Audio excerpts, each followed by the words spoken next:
سرخط خبرها. ساکنان میگویند لیمیت دوباره برگشت. سبیربانک مشاوران داننده های زبان تاجیکی میجوید و پیام نوی طالبان به تاجیکستان.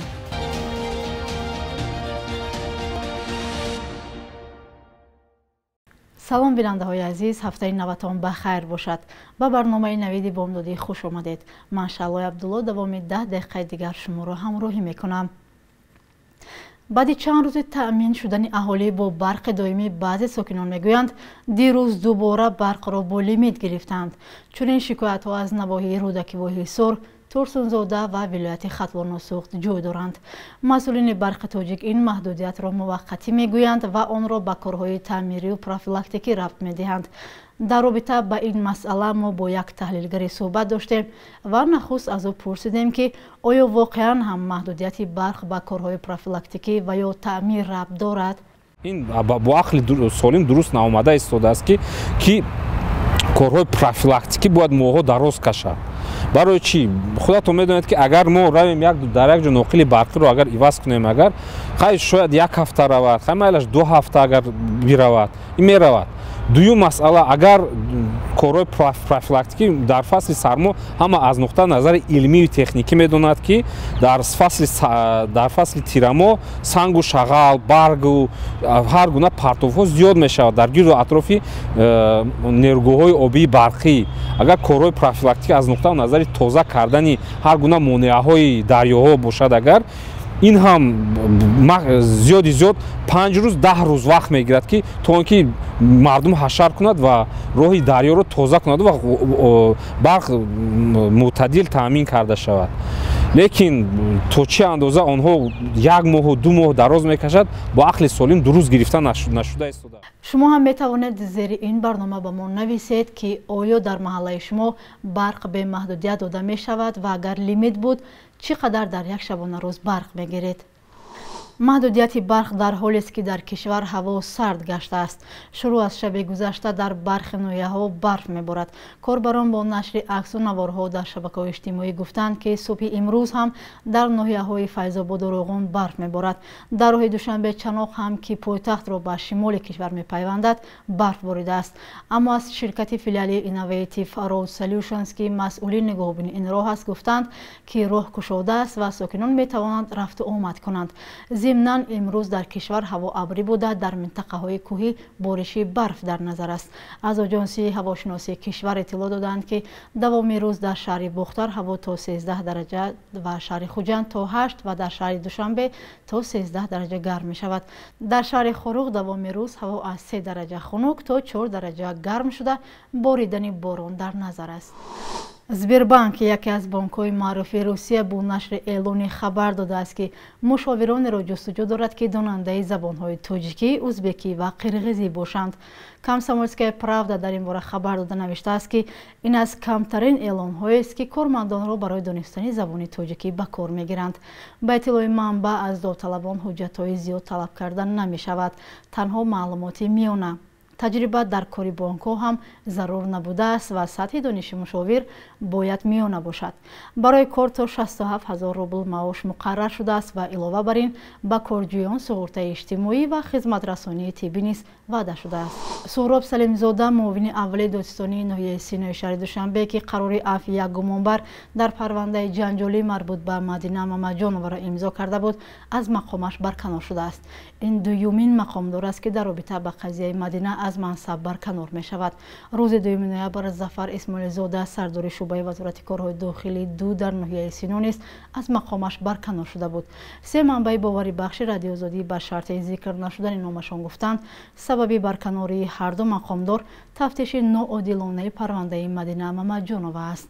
سهراب سلیمزاده بر اساس قانون عفو نیمه ماه سپتامبر سال روان تفتیش پرونده عزیزه دولتова که در قصد کشتاری مدینه ممجانова گمانبر دانسته می شود قطع کرده بود. تلاش‌های رادیو آزادی برای تماس با او نتیجه ندادند. قضیه مدینه ممجانова که بیش از 2 ماه باز در کما است در جامعه سر و صدا برپا کرد. این زن که ظاهراً با لطفالله دولتov یکی از راهبران شرکت مگافون رابطه عاشقانه داشت، مورد حمله همسر او قرار می گیرد. روز 7 نوامبر تئاتر تاجیک 92 ساله شد. سالهای اخیر نگرانی‌ها از وضع تئاتر تاجیک زیاد می شود. هنرمندان از تالارهای خالی یا مجبورن آوردن تماشابین ناراضی‌اند. چندین نفر از همصحبتان ما در دوشنبه هم گفتند در عمر خود بار به تئاتر نرفتند.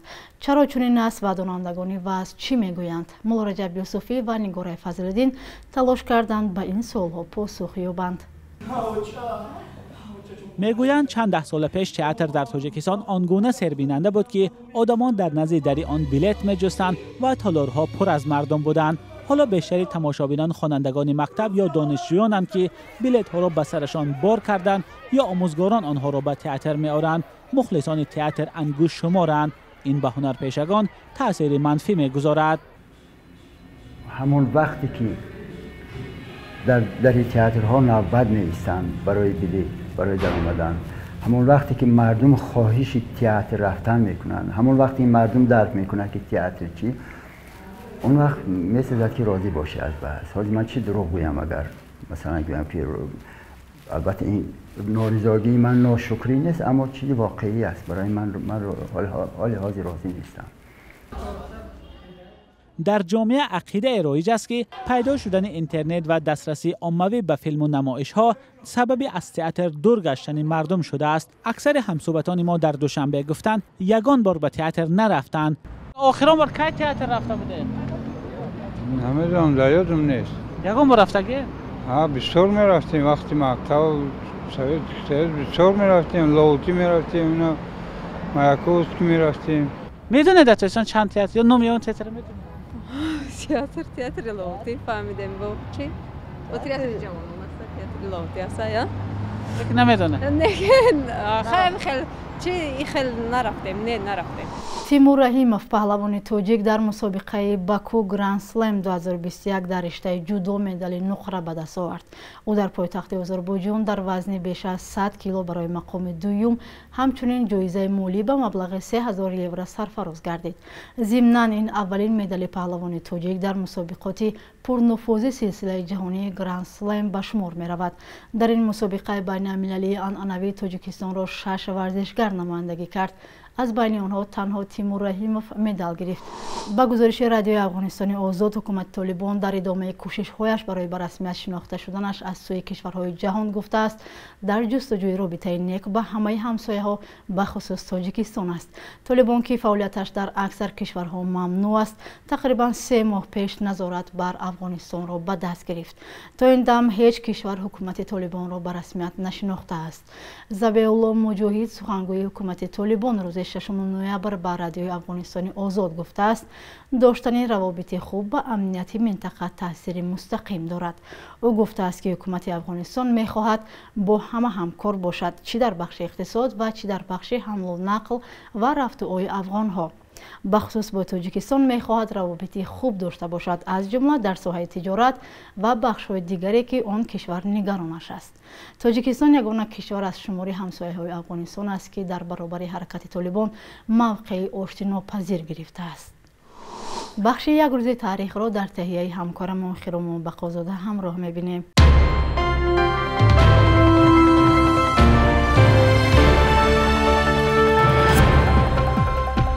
8 ноябри соли 2011 додгоҳи шаҳри Қурғонтепа ду халабони ширкати Ролкан шаҳрванди Русия Владимир Садовничи ва шаҳрванди Эстония Алексей Руденкоро барои убури ғайриқонунии ҳарими ҳавоии Тоҷикистон ба 8.5 соли маҳбаси низома шадид маҳкум кард. дар посух ҳукумати Русия бо эълони вокуниши баробар садҳо муҳоҷири тоҷикро аз Русия ронд. дар расонаҳои Русия ҳамлаи бесобиқа зидди Тоҷикистон роҳандозӣ шуд. зери ин фишорҳо мақомоти тоҷик маҷбур шуданд пилотҳоро баъди 2 ҳафтаи ҳабс озод кунанд.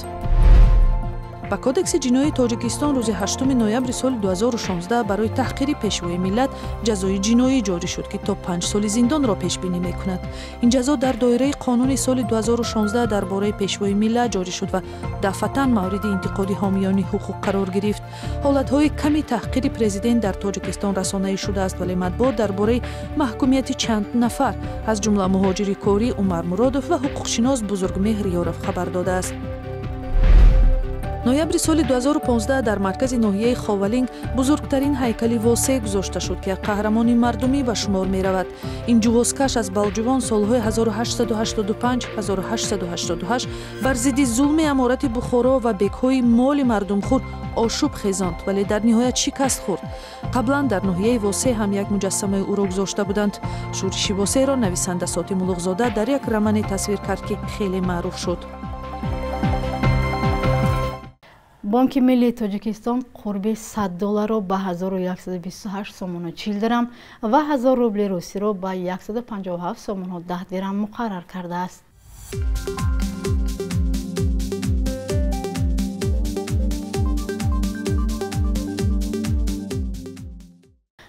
бинандагони азиз, ин буд барномаи навиди бомдодӣ.